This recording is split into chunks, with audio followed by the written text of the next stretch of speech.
एक गांव में एक चुड़ैल एक पेड़ पर रहा करती थी। तभी एक दिन एक बच्चा पेड़ के नीचे आकर रोने लगता है। तो चुड़ैल कहती है, हा हा हा हा। ए बच्चे, क्या हुआ? तू इतना रो क्यों रहा है?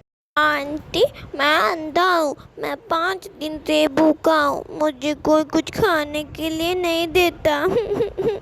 कोई बात नहीं बच्चे, मैं आज से तेरे लिए खाना ढूंढ कर लाऊंगी। तू रो मत। तभी वो बच्चा भूख के मारे बेहोश हो जाता है।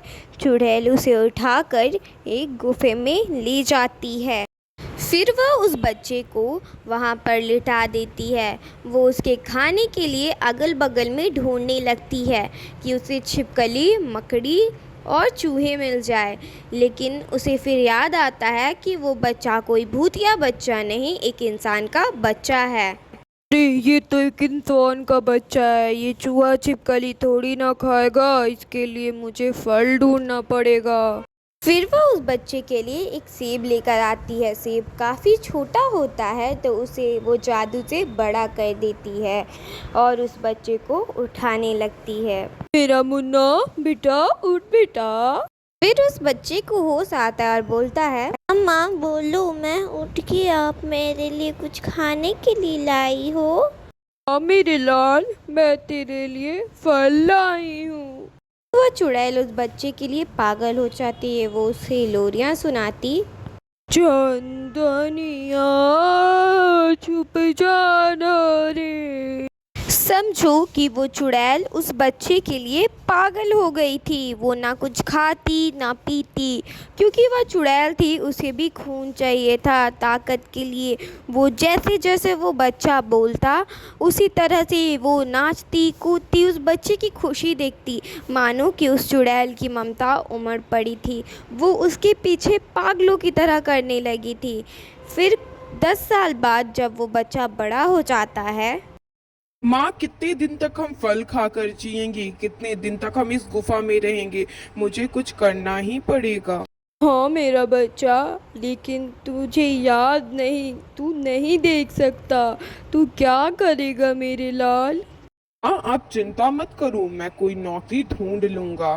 फिर वो दोनों बातें करने लगते हैं। वो लड़का नौकरी के लिए चाहता है। तभी चुड़ैल बोलती है, हो हो, मैं तो एक चुड़ैल हूँ।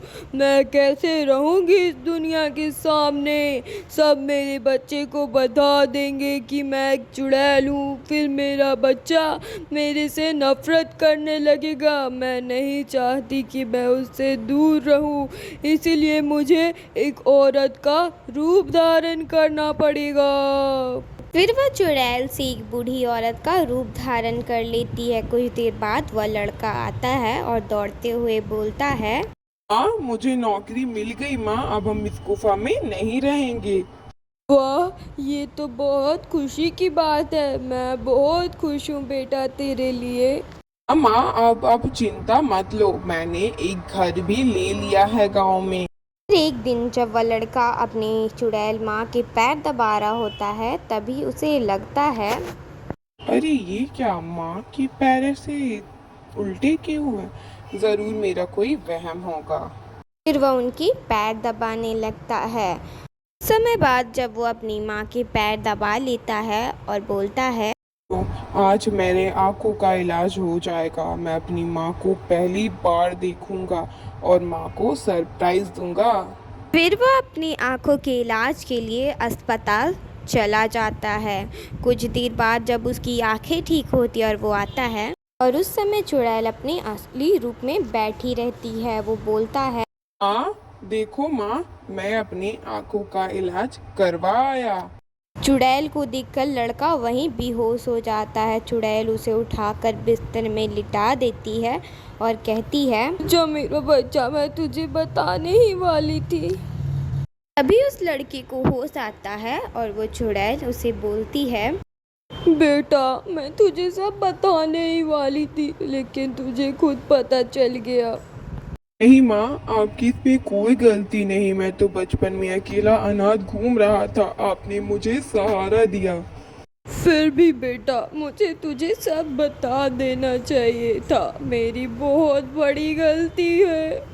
ऐसी मत बोलो माँ, आपकी कोई भी गलती नहीं है। आप मेरी प्यारी माँ हो, अब चाहे आप इंसान रहो चाहे चुड़ैल। ठीक है बेटा, अब मेरे मरने का अंत आ गया है। अब तुझे सब पता चल गया है तो अब मुझे मुक्ति मिलेगी। तू अपना ध्यान रखना। तभी चुड़ैल की मृत्यु हो जाती है और इस कहानी का अंत होता है। ऐसी और मज़ेदार कहानियाँ देखने के लिए हमारे चैनल को सब्सक्राइब करें और इस वीडियो को लाइक करना ना भूलें।